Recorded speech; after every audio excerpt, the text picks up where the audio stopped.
back to another episode of the Catch the Sky podcast. This is your host, Sweet Tea. I am here with Saif. People of the world, we're back once again. It's so good to hear you, even though we can't hear you, but I can feel you.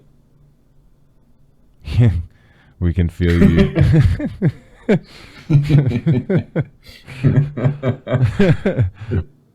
What's this I hear you're planning on coming back to Arizona? Yes, I will be there in October, early October. You gonna come see me? That's the plan. Can't stay away. I will roll out the carpet.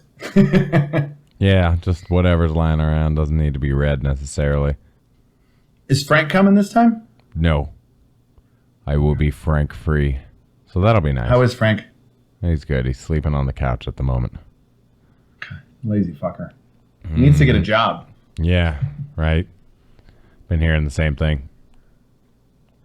So it's good to hear your voice again. We're doing this Wednesday night, 9 p.m. Arizona time. Yeah. So we have a number of things going on in our world as of today.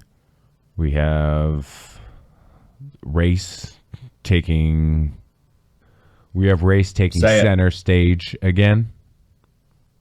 Race is back. Cops are shooting black people again. And Mike Pence delivered his address tonight. And there's a hurricane barreling towards Louisiana and maybe Texas. So we are going to be strictly focusing on sports in this episode. Let's keep it light. Let's talk sports, but we can be serious. Yes. So we will definitely discuss the NBA's reaction to the shooting of Jacob Blake. We'll talk hockey playoffs. Yeah. Let's talk some hockey playoffs. Don't get no respect.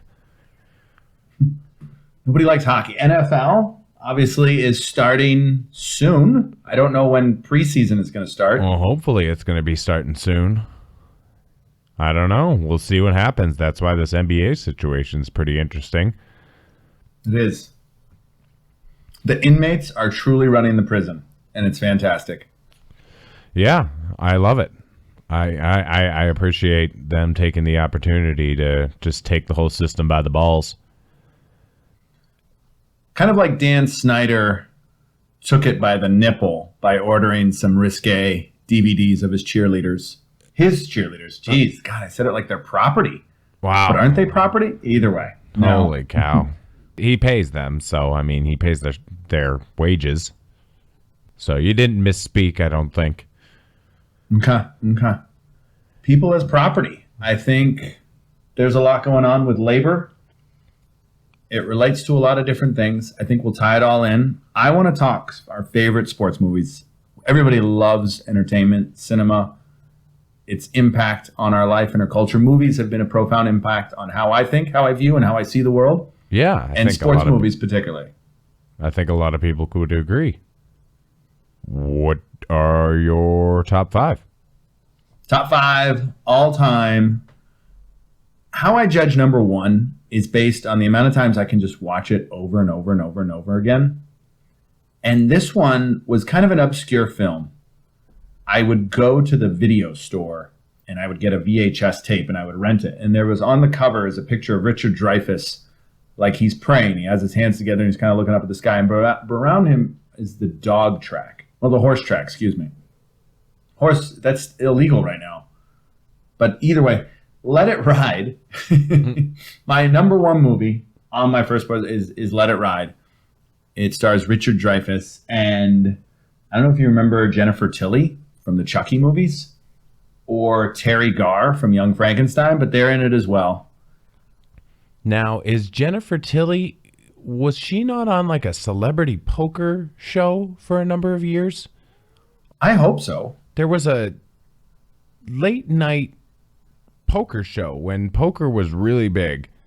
When Texas Hold'em. Isn't it still big? Yes, I think when Texas Hold'em first broke out, though, there was a show on like VH1 or something late night that was like celebrity poker, and I think she was on it pretty frequently. I think that's how I know Jennifer Tilly. She's distracting. She's very distracting. Yeah. And her voice is outstanding. That's what I was just about to say. She's got that real high voice, right? But it's also sultry. It has, what's the name of our friend who did E.T. and the character from Star Wars? Yes. Pat Welsh? Yes. Okay. That is it, Pat Welsh. Pat Welsh only did 3 movies. That's right. So Pat Welsh, we got a chain smoker. Yes. So back to... So Let It Ride is my favorite. It's about gambling on horses. And this guy he turns a $50 parlay into a really good day. He's having a really good day.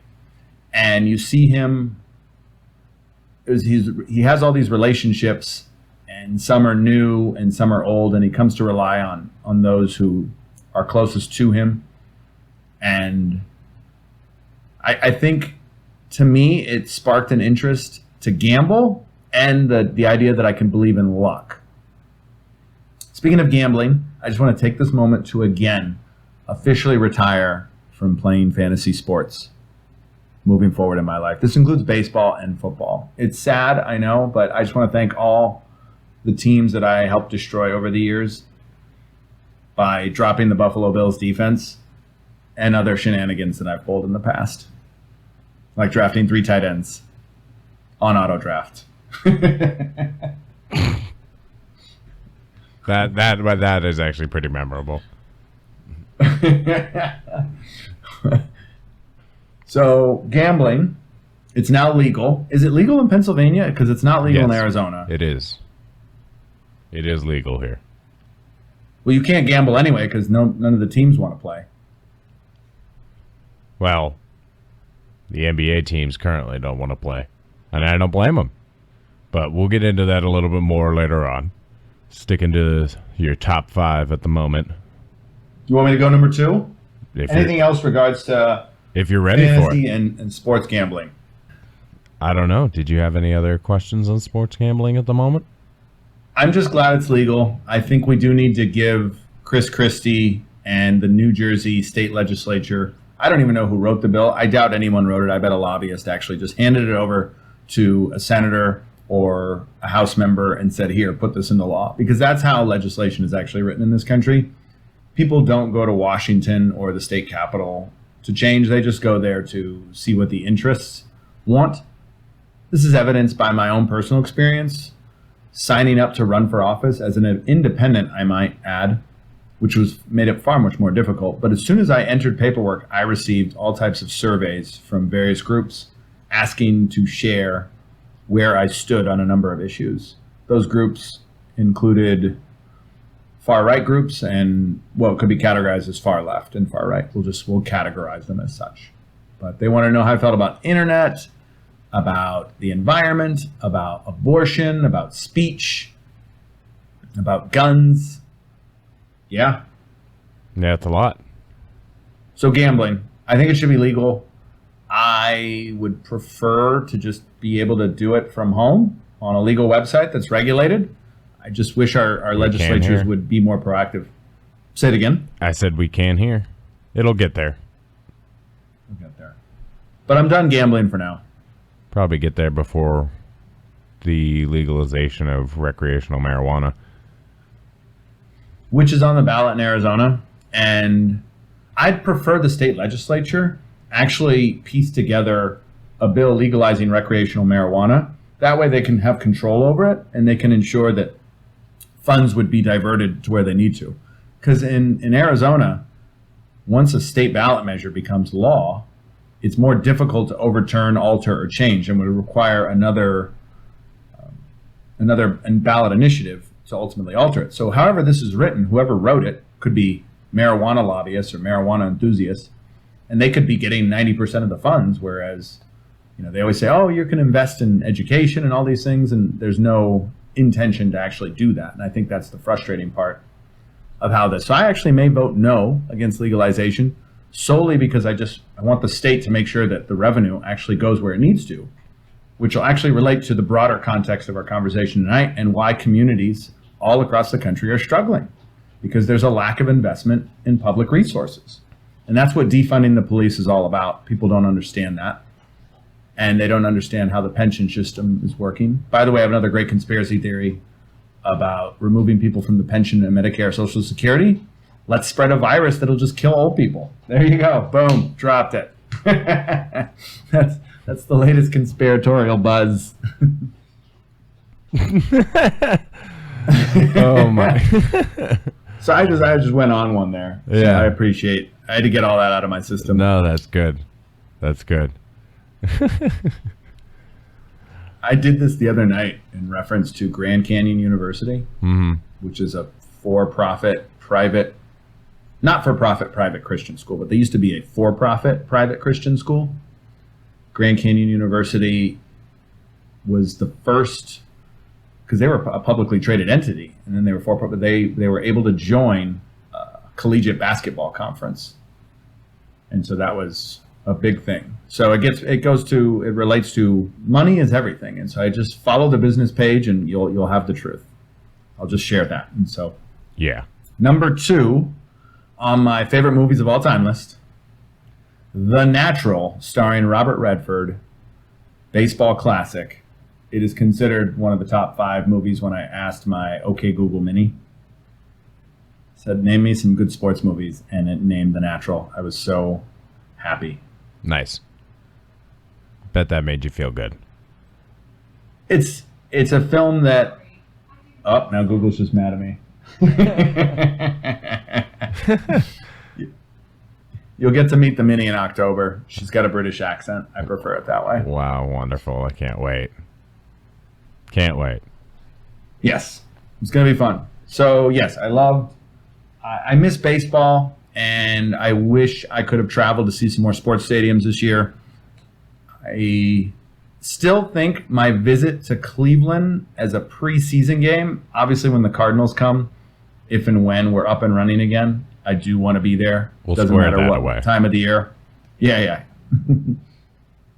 So, but I didn't get to visit a baseball stadium this summer because of COVID, but The Natural has inspired me to love baseball, to love the underdog ultimately, because Roy Hobbs is an incredible underdog. He is a 30-year-old, 40-year-old rookie, and he makes it in the big leagues. Not only that, but he does it in a big way with a bullet in his side. And so, Is this the one where he finds out he can throw really fast by throwing against the speed limit thing? no, No, that's the Rookie, isn't it? That's the Rookie. Yeah. That's right. Yeah, That's the, sorry. Yeah. I don't think I've ever seen The Natural. The Rookie or the okay. You've never seen The Natural. I feel like Correct. it's on Netflix right now, and you can see it if you have Netflix. I don't know what your streaming situation is. Yeah, we can check it out.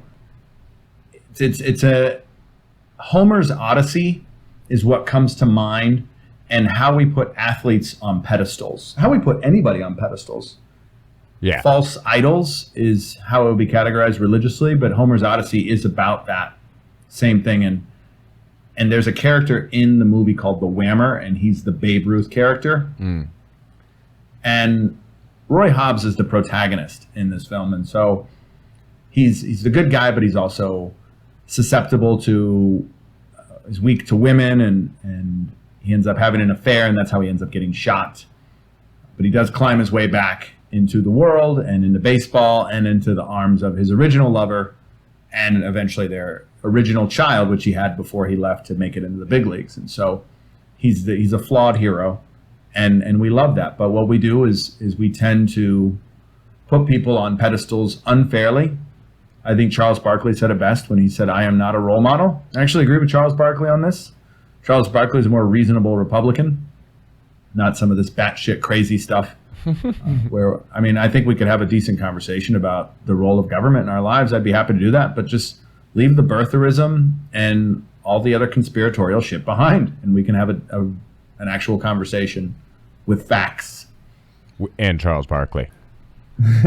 But The Natural is at its very core, it's that you have to believe And that requires strong faith, which is a lot of these films, including Let It Ride, as I described Richard Dreyfuss's character, is he's mimicking a prayer symbol, which is hands clasped together. And faith, luck, wishing, envisioning, these are all forms of us as a culture and how we represent religion in our culture. And it's a very prevalent theme, and it happens quite a lot in both films. There's a particular scene where his original girlfriend, Roy Hobbs' girlfriend, stands up in the crowd and the light is on her and she's wearing white and she's this illuminating figure, almost just godlike, right? And it inspires, it empowers, it motivates him to play better and start. He's in a slump at the time. Angelic. Yeah, angelic, yes. You should know this stuff better than I. You're a white guy with blue eyes. Like angels in the outfield. There's something just about angels in baseball, huh? That's another terrible, along with The Rookie, just another terrible baseball movie. I think when it comes to baseball movies, Field of Dreams made my, should have been there. Did you just say Angels in the Outfield is a terrible baseball movie? I'm on record, sir. Angels in the Outfield, Christopher Lloyd. What was he in that was of any note that you care about? Aren't you a Back to the Future fan? Yeah. I was going to say, Back to the Future, you bastard. Clue. I liked him as Iggy in Taxi. I'm a big Taxi fan. See, he's in all sorts of stuff. But doesn't mean Angel. Okay. So Christopher Walken, anything he touches is gold, even really bad movies. So I will concede then. I forgot about Christopher Lloyd. If he is in that, I think Christopher Lloyd is that type of character. Yeah, he's the angel in Angels in the Outfield. And only because of how I wouldn't have thought this unless I believed in Back to the Future. Because as other writers have noted, a lot of our films are just regurgitation, same themes, same narratives, where Back to the Future takes on a whole different arc that's completely different. Similar to Ghostbusters, yes, it falls into some science fiction, but the plot line, you going back into time, I think the Change Up with Jason Bateman and Ryan Reynolds, or 18 Again with George Burns, those are a lot of those films where they do play with that time travel side. Maybe I got to take that comment back. I got to walk that back. That maybe this is a prevalent theme, but Back to the Future did it well. Yes. I actually like Change Up as well, and I like 18 Again with George Burns, so sue me. Carl Sagan said that the second Back to the Future movie was the most accurate film depiction of time travel that we have to date. So it is a very, very thorough representation in that regard. I just like the idea of going back and changing things. Yeah. Yeah, they revisited it very well. So what would you say your third sports movie is? I am going to go with Any Given Sunday with Oliver Stone. Directed that. And that's Willie Beeman, Steamin' Willie Beeman, the greatest backup quarterback, actually third string backup quarterback to play the game of football and lead the Sharks, Miami Sharks, to victory with Al Pacino as coach and Cameron Diaz as the female general manager and owner. I mean, she's part owner. The Pagliacci ahead family. of her time. Yes.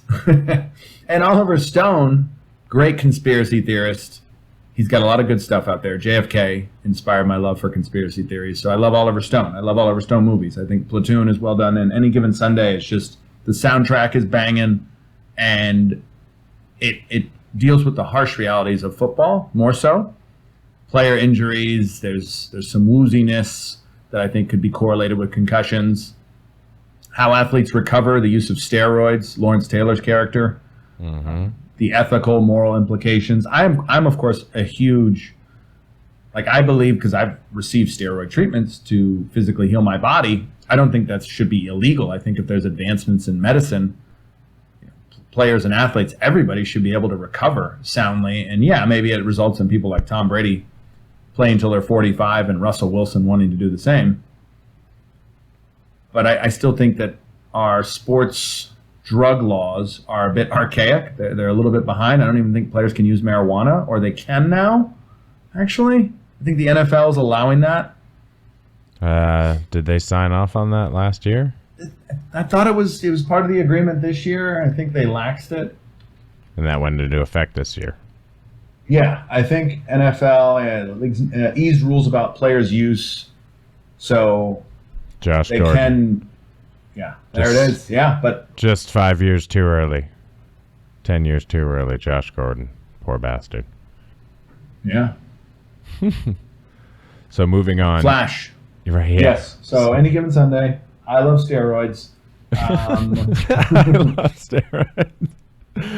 My fourth movie is Spike Lee. He Got Game, starring Jesus Shuttlesworth, Ray Allen, and this is a father-son forgiveness tale, which is a personal plus as far as my personal enjoyment and how I relate to this film, because I think we all have father and daddy issues, whether we like to recognize it or not. And being self-aware, I know that my relationship with my father has been flawed at times, and there's something great about forgiveness. And having my father in my life to golf with, to hang out with, I think is just a wonderful thing. And I can't share with you how many people I meet who are just so fucking angry because of something their parents did. And it's I know a lot of things are not easily forgivable, but I think films like this, because I'm going to spoil everything, so there are no alerts. I mean, he forgives his father in the end for being a shitty father, for killing his mother, which is obviously a very harsh thing, but it was an accident.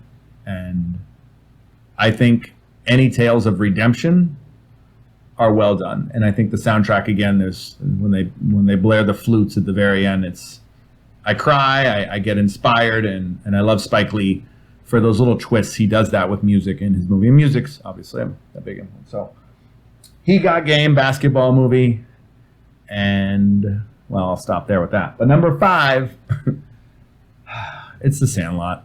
I mean, I can't. Benny the Jet, and just it's so quotable. You're killing me, Smalls. You want some more of what? I mean, it's fun. It's a summer movie. It's a kids movie. I grew up as my era. Completely got sucked in.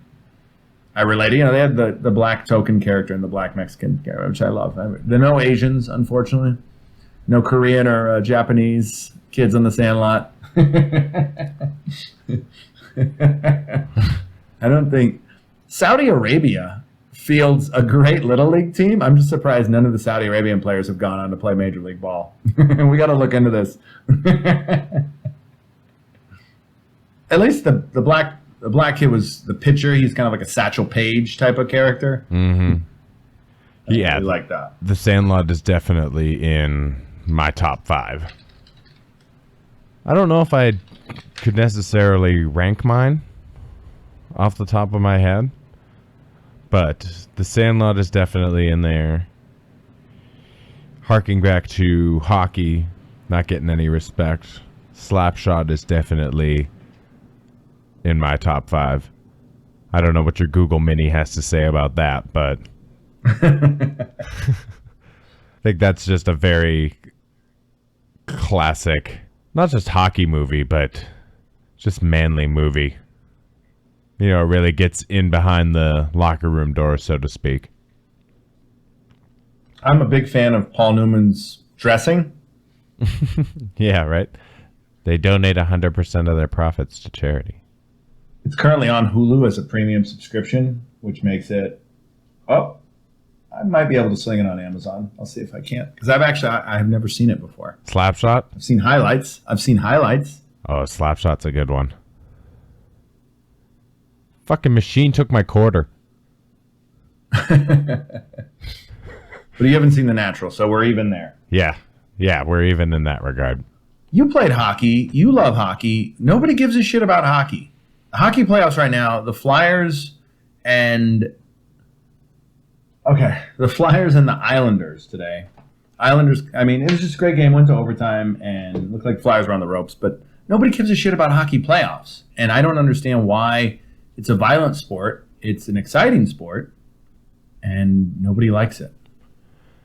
I don't understand. It's definitely always confused me why people aren't more attracted to it. I think it has a lot to do with accessibility at a younger age. It is an expensive sport, therefore tailored to a certain demographic, the white demographic. Therefore, it's not exposed to other demographics like football, basketball, baseball are. Those are a lot more inexpensive, a lot more accessible. It is a rich person sport, yeah. Therefore, it's accessible to everybody. Those three sports are accessible to everybody. Therefore, generating a larger fan base, whereas hockey is limited. Internationally, it has probably more of a following than the NFL. Right. I'm always amazed at how many people watch the Super Bowl, yet El Clásico in La Liga is a game against Real Madrid in Barcelona, and that has a significant amount more viewers comparatively. I think hockey has done a lot to grow its sport over the past decade. It has seen a significant rebound from when it experienced its most recent lockout. They talk about that. They talk about that stuff hurting the sport.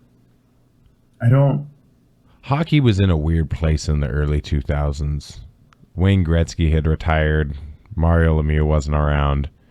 Crosby, Malkin, Ovechkin weren't there yet. It was just the Badlands out there. I mean, you're fresh off a 1980s miracle, right? Wasn't that enough to propel hockey to rival baseball? Well, you definitely got to see Wayne Gretzky and Mario Lemieux play right after that, beginning in the 80s. Yeah, and then he got cancer, which was devastating. And then he came back from cancer. Yeah. And he played till he was like in his it's a great story. And he retired. He retired and then came back. He did. Mm-hmm. He did it before Jordan. Speaking of Jordan. Uh-oh. It's not in my top 5, and I almost forgot to write it down. I was actually writing it down during our discussion when you mentioned He Got Game. Space Jam. Space Jam! My God, we always forget about Space Jam. Can't forget about Space Jam. Can't forget about Space Jam. We just did. No. I had it written down eventually here. Before I brought it up, it was written down. Getting back to my top 5, though. So we got The Sandlot, Slapshot, Dodgeball. Yes. Dodgeball. It's such a good movie. It really is. It's a comedy, obviously, first, but as a competitive sports movie, it's just hilarious the way they set it up. You know, Average Joe's versus Globo Gym. Mm-hmm. The underdog. Yeah, I mean, a lot of sports movies do feature an underdog character of some sort, but they're definitely just playing off of it from the very start. And it's just so quotable. And there's just so many scenes. Nobody makes me bleed my own blood. I was a big fan of Vince Vaughn. Vince Vaughn has just a way. He's very cavalier in his delivery. And he goes on these rants. And as they're eliminated, they're losing to the Girl Scout troop. And his response is, well, they're obviously badgering him and talking trash. So his response is that nobody loves them and that they're all adopted. Like, that is, yeah. It's just such a great thing, and it's worth repeating. Like I catch myself, like, if I'm in a moment, especially with a younger person, I tell them, like, you're adopted. Exactly. It's just so quotable.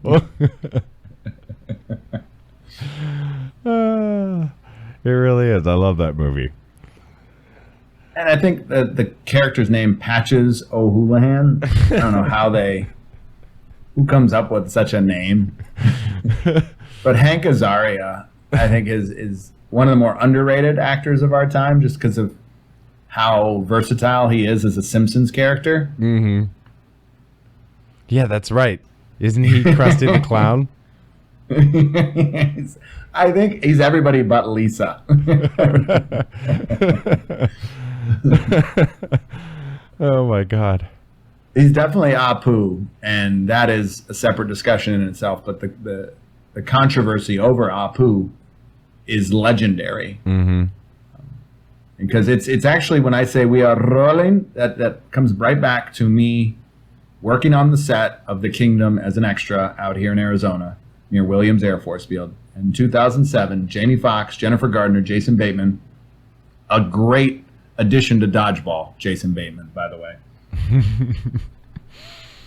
Yeah.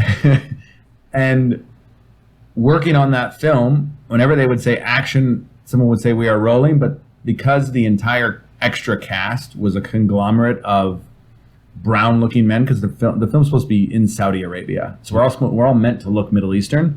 Yeah. So here we are, a bunch of Arabs, Latinos, just brown men, and there was the guy that would do the Quickie Mart routine. He would do Apu's character, and he would just utter out, "We are rolling," and so that's where whenever I do that, that's where it comes from, because it was absolutely bloody hilarious, and I can't ever stop that. And every now and then he would just bust out, "Who needs the Quickie Mart? Now here's the tricky part." So Hank Azaria, Dodgeball, we love you. We love Apu. We'll definitely get into that more when we feature our first season of The Office episode. Does that tie in? Michael definitely impersonates Apu in the race episode. Yes. But getting back to my sports movies. Please. Dodgeball. Cotton. Cotton. Oh my God. Pepper needs new shorts. I would be remiss if I didn't give a shout out to Cotton Fitzsimmons, who was the former coach of the Phoenix Suns, RIP, by the way. But him and Al McCoy used to do the play-by-play for the Phoenix Suns, and so any announcer named Cotton, I get goosebumps. Right. So I do love that. There's few and far between. Yeah.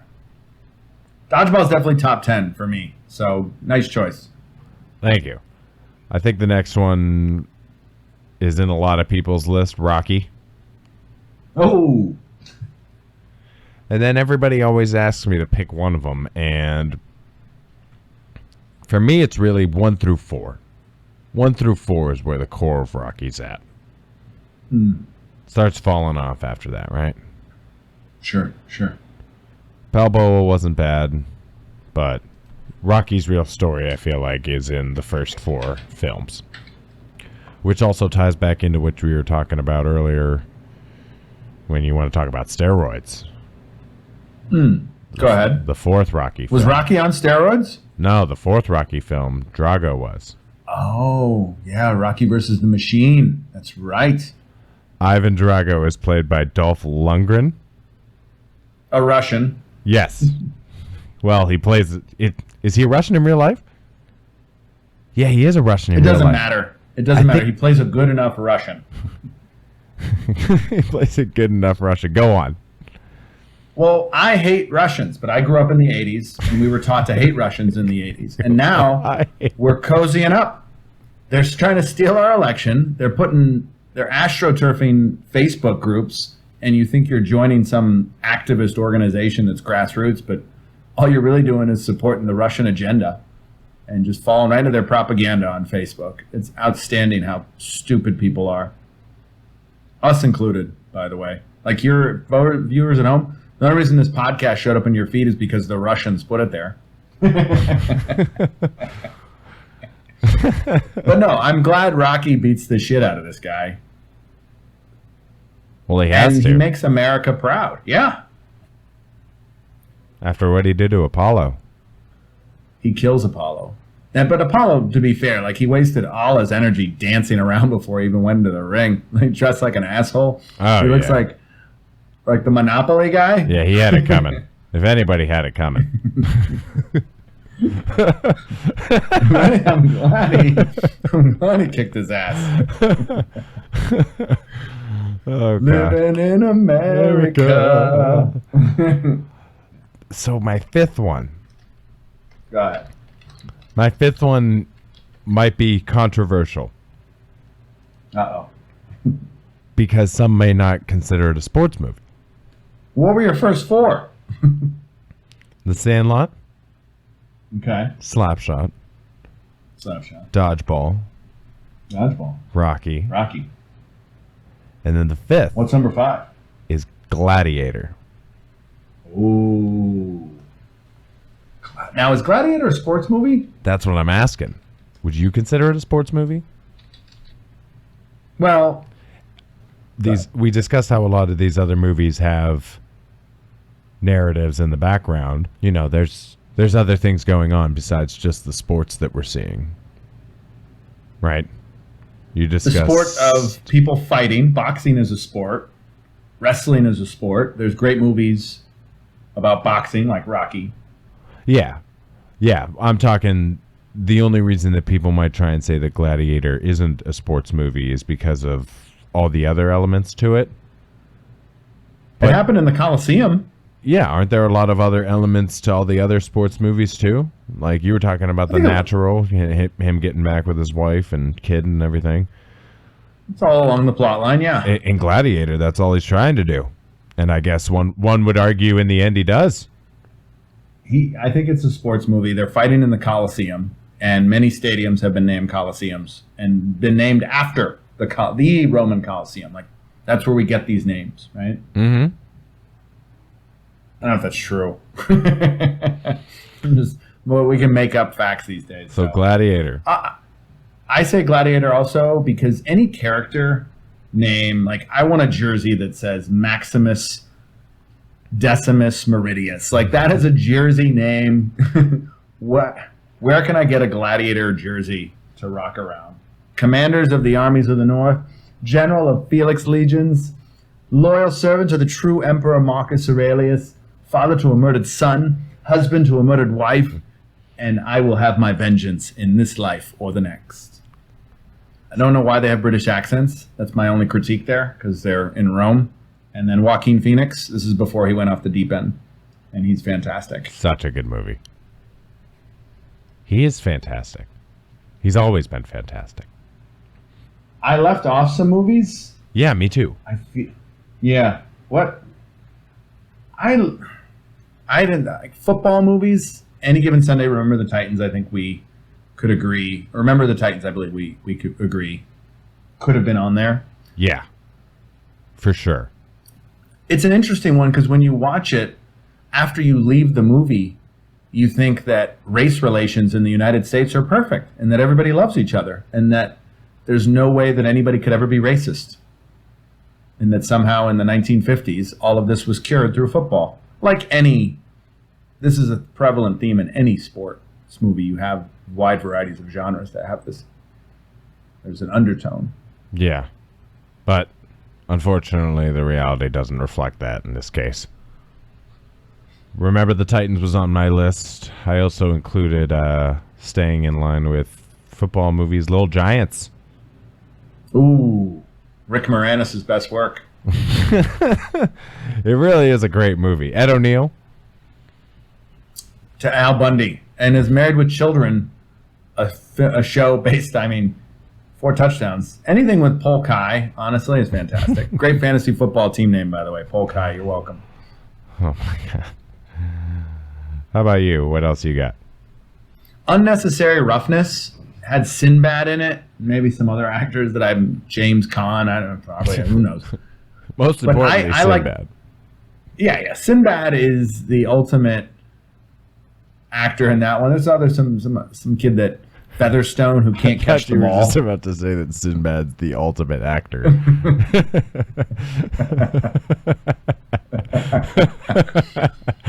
I remember this movie more because it's associated with a great memory of the first time I got detention in junior high school, and I had to stay after school, and I was told that I had to wait so many hours after detention to get picked up. And so what I did alternatively is I said, okay, if that's the case, then I'm going to walk down the street and I'm going to go to the movies after detention. And I did. And the movie I saw was Unnecessary Roughness. But I couldn't get in because it was PG-13. And some woman kindly bought the ticket for me. It was like buying me alcohol. It was like, I couldn't believe it. It was fantastic. So That's awesome.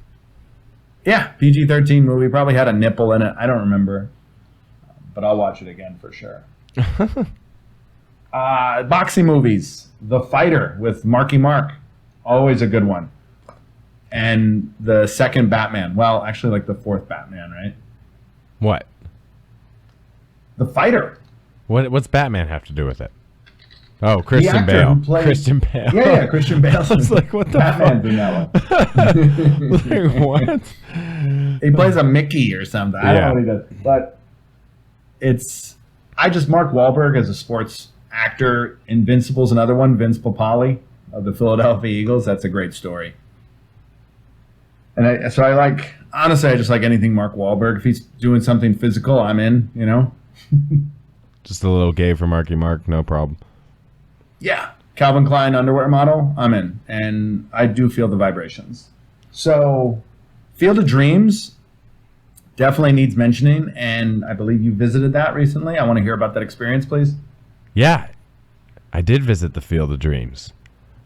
It was cool. It was actually one of the places that was just free to visit. You just roll right in, park, and check it all out. Obviously, there's a big gift shop and everything there. But yeah, you can just go walk out on the field, do whatever. Nobody's there regulating it. Nobody's there saying, hey, you can't walk here. Nope. At least not when I went. Wow. Yeah, it was cool.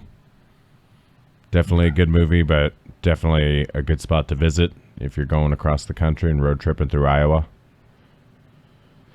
Speaking in terms of baseball movies, I think another one that should be added to the list there is A League of Their Own. Oh, Penny Marshall. How do we forget about you? I'm sorry.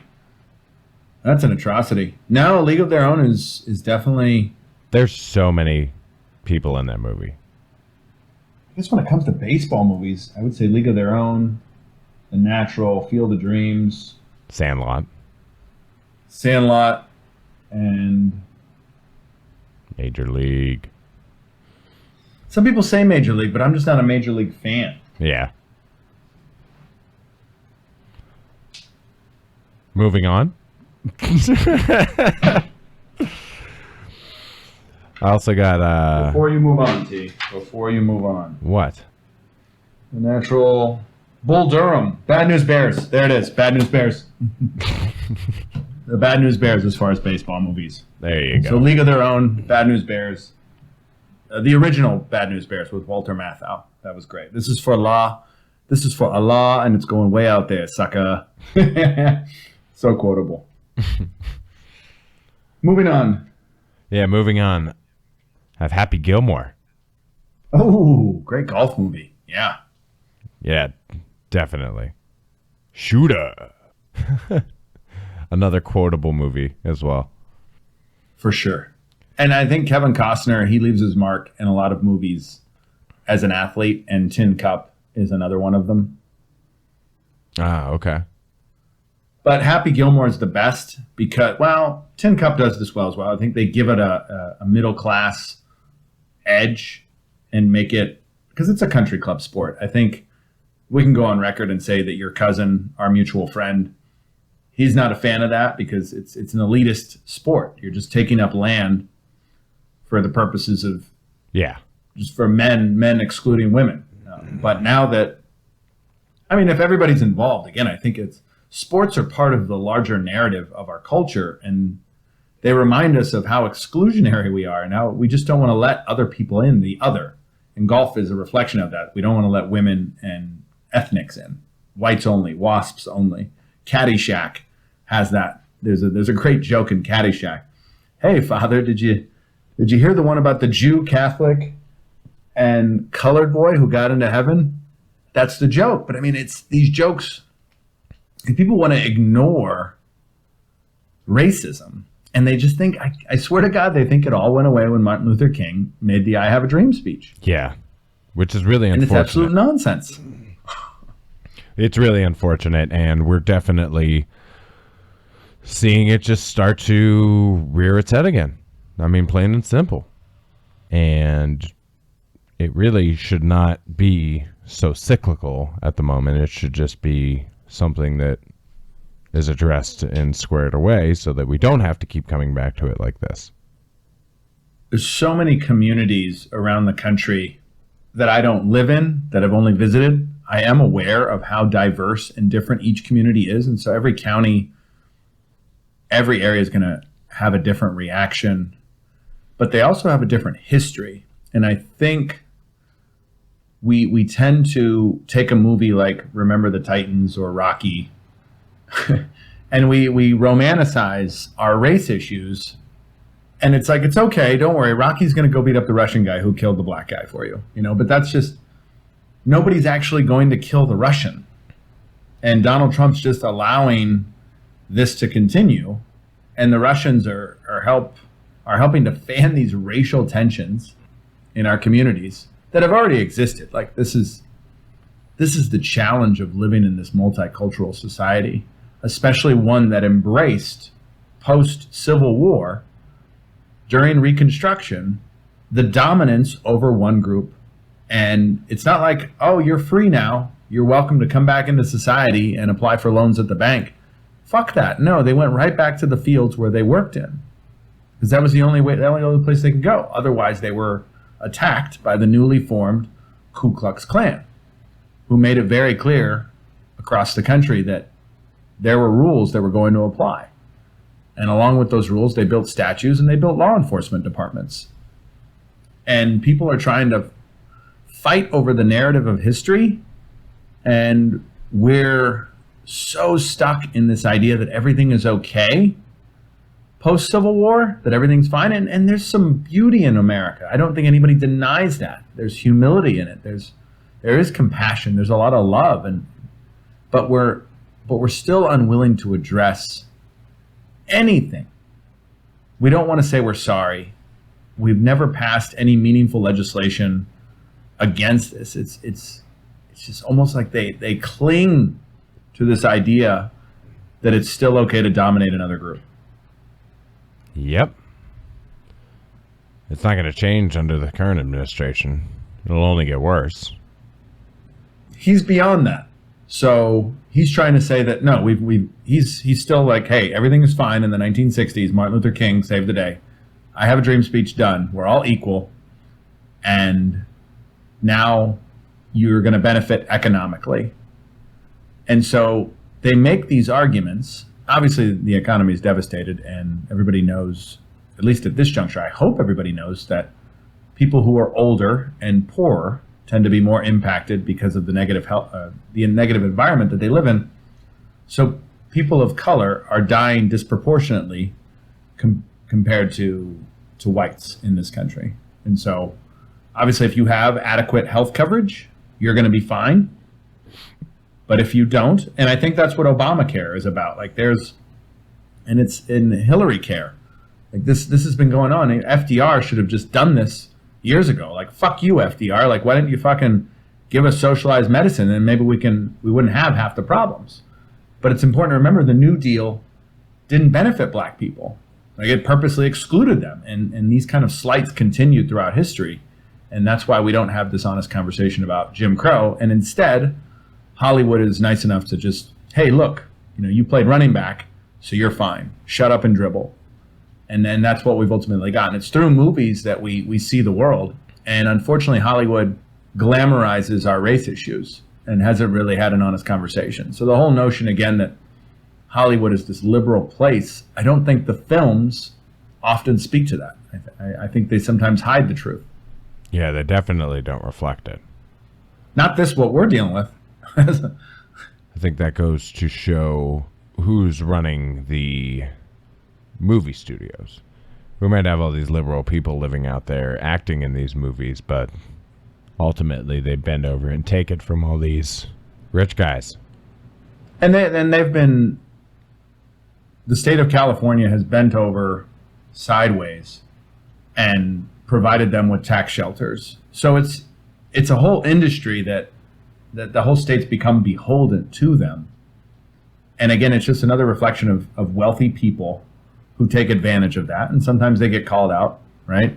Harvey Weinstein, a great example. And Daniel Snyder, another one. we're in love with them. But they make our art. And I think through art, you have activism. Like music has always done that. Cinema, film has always done that. And sometimes they've also been complicit in the problem. Like films are great, but Hollywood still did business with World War II Germany, even though they knew there was a genocide occurring, even though actors prevalent in Hollywood were of Jewish faith. But this was still a willing partnership because of the financial benefits.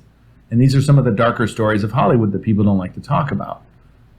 And they're in the history books. And we can relate it to sports somehow. But, I mean, the trading and profiting off of people, no different than Gladiator, is a prevalent sport. It's in a great movie. Right. And it still continues to this day. You and I are there. You're starting to see the athletes starting to fight back, though, I believe, as you said earlier. They're on strike. Yeah, they're using their power. I love it. It's good. I do too. They're finally respecting the platform they have to speak out and not just letting themselves be treated as business assets. I think they know their worth. I think labor issues in this country also, like, sports becomes that. Like, where else do you see a union involved in workers' rights anymore? They've effectively destroyed unions in this country. They've made everybody believe that workers having rights is a terrible thing and that management will always just do the right thing.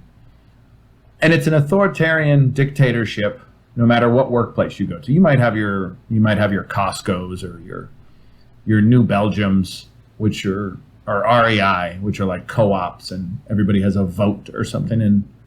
But otherwise, we have zero influence on commerce other than to stop buying something. I don't shop at Walmart unless I absolutely have to. So these players recognize their financial value. I've understood now, just kind of reading the latest on Twitter, that the Milwaukee Bucks ownership tried to come in and convince the team, and the entire team uniformly said, we're not playing.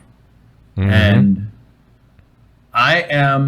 this should have been done at I think University of Missouri had an opportunity with what happened in Ferguson to not play and use their power as athletes, as college athletes. And so they thought about that. And the president, it was a very controversial issue, the fact that they would have grinded that city to a halt, that state to a halt. I don't think people realize the economic power athletes have.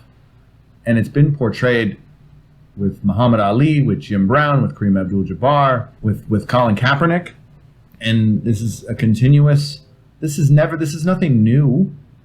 The sports and politics and race have been embedded together for centuries. Yeah.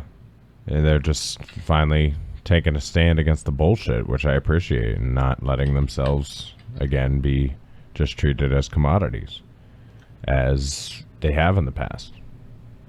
Is there anything else that you would like to comment on regarding that? No, I think even having a black quarterback seems to be controversial. And I don't know how Cam Newton is doing in Boston, but Boston is notoriously, they're a proud, they're part of the North from a Civil War standpoint. Boston's racist, so there. Let's just go on. I'll just save you. I'll just save you whatever monologue you were going to get into. Just Boston's racist, so go on. So Tom Brady is no longer the quarterback for the Pats. Yeah, Tom's now they got this guy Cam Newton. Cam Newton, and I don't know how he's going to be received. Yeah, well, I'm not sure. It seems like he's adjusting well to the team. I think he's been having fun, and I think Belichick's actually liked having him around. Belichick seems to have been lightening up a little bit. I don't know if that's him just trying to adapt to having kind of a rejuvenated quarterback room, or if it's something else. Belichick's a winner, regardless. So do you think it was more Belichick than Brady? I do, but when Brady went down, they didn't win. So that needs to be 100% noted. And I don't know if... So yeah, you know what? We're going to see. Kid's a Heisman Trophy winner. So Tom's down in Tampa Bay now. That excited Gronk enough to come out of retirement. LaShawn McCoy went down there as well. They got Chris Godwin, Ronald Jones. They got a lot of weapons on offense. I just love the coach. Former Cardinal coach, Bruce Arians, former Steelers coach, but fuck the Steelers, I think we established yeah, a couple definitely weeks fuck ago. the Steelers. I don't mind them or Cleveland, honestly. As an Arizona fan, though, I should hate the Steelers, but I think, honestly, our cousin is the reason why I actually don't mind the Steelers. So if it wasn't for him, fuck the Steelers. Fuck the because Steelers. of him. Yeah. I'm excited for the NFL season. Me too. I've been watching Hard Knocks. I have not. That's right. You don't have HBO anymore. I don't think I would tune into this garbage anyway. It's entertaining. It's entertaining garbage. And that's really what it all comes down to, is entertainment. Everybody just wants to be entertained, and that's where we got into our debate off air before regarding athleticism and competition, and how just the entertainment value drives people to do insane things, and hence the whole steroid era in baseball. Right. And I think we have a slight difference of opinion. Like, where's the line? Where's the line? For me, if you're doing things like using pine tar and not getting caught, then good on you.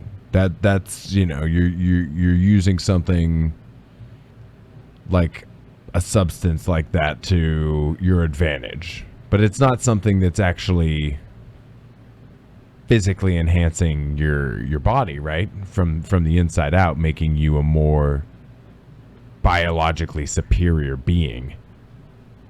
It's something that, everybody can do, and and everybody has a fair advantage, You could get caught, but everybody could use pine tar to the same degree.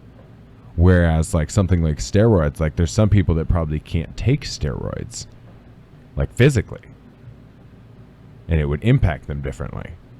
And most people just become physical freaks. And so that's not fair. Right? I think there's a narrative around what steroids are. And I think we've evolved. Our science has evolved. People don't understand biology, first and foremost. Like, I'm watching this COVID thing, and people believe child molesters are responsible for this virus. And so if we can't even, we're just not educated on the science of it. So I think steroids, yeah, we're a long way away from Ben Johnson getting suspended in the Olympics for steroids. Like, this is more about, like, my dog can take steroids, my cow can take steroids to fatten up. I think Barry Bonds and myself, I think we should all be able to. But I just want to recover. I'm in a lot of pain, T. In fact, when you come here, I might be in crutches, and I might be ringing a bell for you to come bring me a cup of tea. Nobody wants that. I think using the most modern means of recovery and something that's accessible to everybody is fair. Okay. Again, pine tar, everybody can use it. It's accessible to everybody. It's your choice whether you want to, whether you want to run the risk of getting caught. And one can make a similar argument for steroids, but when it comes to something that you're actually putting in your body, again, I'll go back to, is it something that everybody can use? Can everybody use steroids to the same degree and have equal effect or somewhat equal effect? No. Okay, I see what you're saying. And for me, it also harks back to our conversation regarding the sports movies. You look at Rocky 4, for example, they obviously definitely drive home the pureness of being an athlete, with Rocky doing his whole 80s monologue, working out in a barn thing, versus Drago using steroids. And then you can also even look back to Gladiator, just the pure athleticism. That's what people feed off of.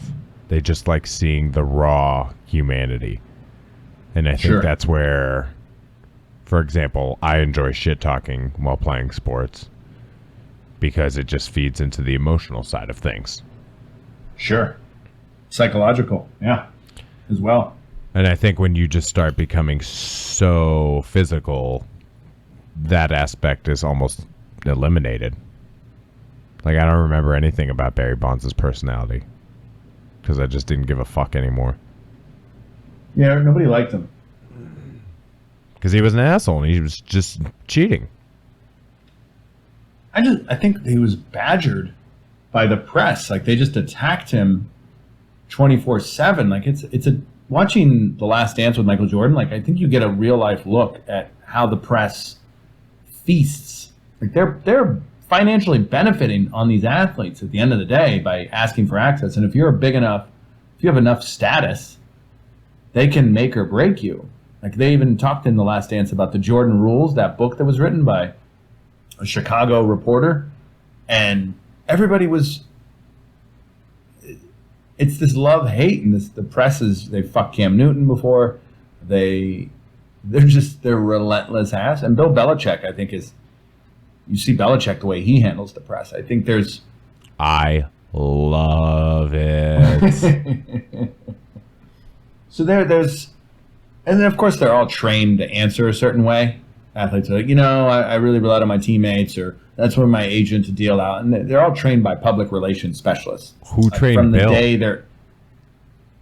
Who trained Bill? I don't know if Bill's always been this way. I watched that Belichick documentary. Yeah. But I think he's, as a Patriot, again, these organizations have public relations firms to create all these great stories about how wonderful they are, all their community-oriented shit. I mean, that's all just fucking commercials. And it's good PR. And they teach people how to answer the press, and Belichick is like, this is how we're going to roll, especially after Deflategate.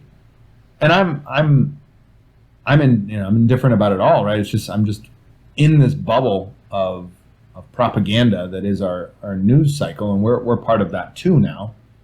But I want to be clear as far as our intent and what our goals are. We're here to shovel through the shit and try to break through some of this stuff. Yes, we want to call out the bullshit. I don't like bullshit. You can't bullshit a bullshitter. Right. And we're at a point now where it's possible sports get shut down by the athletes, almost like, we're going to hold you hostage. This is how it'll be framed, right? We're going to say, you cannot have sports. You can no longer enjoy profiting off of black people, on the backs of black people, just as whites have built their wealth on the backs of natives and black slaves. Because ultimately, that's how this country was created. And to deny it otherwise, this whole Adam Smith fucking independence shit is horseshit. And Adam Smith wanted regulations, first and foremost. But if the NBA says we're in the middle of the playoffs and we're going to stop, and baseball follows suit, hockey is going to get pressured. And then you got to look at football. And if the NFL, that would be just where the players use their power to call for reform, and we're not going to play again until you reform. And then you're going to have like a 1987 strike, the year of the scabs, and would they bypass any strike with scab players? I don't think anybody would. I think you'd probably have a very limited number of people signing up for that to play. Because I think in this situation, it's so racially driven that who's going to want to go play?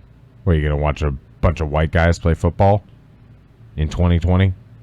In 1987, the scabs were successful. At least that's some of the narrative that was portrayed. And again, when you're talking about narrative, it's those who have public relation firms to write positive stories or to get people to AstroTurf, and you'll start to see groups and organizers like fans for sports without boycotts. These organizations will just pop up out of nowhere, and they're created by Russian by the oligarchs there in Russia. These deep fakes, right? And so, who knew the Russians were so into the NFL? Well, they're into fucking up our country, and they always have been. And I think Ivan Drago's proof of that. I mean, he killed Apollo Creed, for Christ's sakes. Like, what else do you want? They're into fucking up our country. He killed Apollo Creed, for God's sake. Like, what a place to start. Like, and then, like, phase 1. How do you fuck their country up? Phase 1. Go kill Apollo Creed. And just like, it doesn't have to always be the Russians. It could be the Germans from The Big Lebowski, another great bowling movie. And they're nihilists. They believe in nothing. Honorable mention, Big Lebowski, sports movie. But these people believe in nothing. They want to win. Everything's competitive. And just as sports are competitive, so is global supremacy. And they're battling for space. That's why we have Space Force. Like, we were trying to battle for the moon. Like, none of this is new. These are not new narratives. These are not new arcs. I just wish post-World War II, Russia and the United States could have gotten along. And I wish the Russians didn't cheat in basketball to get that extra second to win in the Olympics, which then created the Dream Team, which became boring. Like, do I even want to watch the Olympics anymore? But regardless, I think similar narrative in hockey as well. If the sports if sports can use their power to legislate meaningful change in every community that needs it, every community is going to be different. Every community's needs are different. But the power of sports, I do believe in their power, and I'm rooting for them. And I think there has to be a better community response, and that's not just police. It's funding public resources. Like, we should never have a Flint water Michigan crisis. The people on the Navajo reservation should have access to clean running water. Their cities and towns are being polluted and shat on, and we don't fucking care about life. We really don't. And if Jeff Bezos and commerce and everybody just paid taxes, we could have enough wealth to distribute to build an infrastructure and an economy that worked for all. If you call that socialism, fine. Then that's what I fucking want. Right? That's what I'm asking for. Yeah. Well, and that's what black communities are asking for. Yeah. I think we're all, at least you and I and those calling for those changes are all on the same page, and we're definitely rooting for them here at the Catch the Sky podcast. You have our support. And I think that is probably a good place to end the show for this week. What do you say? It's a bit heavy. I love talking to you. Yeah, I think that's a good spot to end things. Well, it was good talking sports and relating it to where we are in society today. Always a pleasure, T. Yeah, you as well. As always, you can catch us on Twitter at CTS Terry, or by searching the Catch the Sky podcast on Facebook, Instagram, or wherever you listen to your podcasts, and giving us a like or follow or subscribe, depending on which platform you're using. We will catch you next Friday at 6. Thank you for tuning in, and as always, keep trying to catch the sky. Wu-Tang.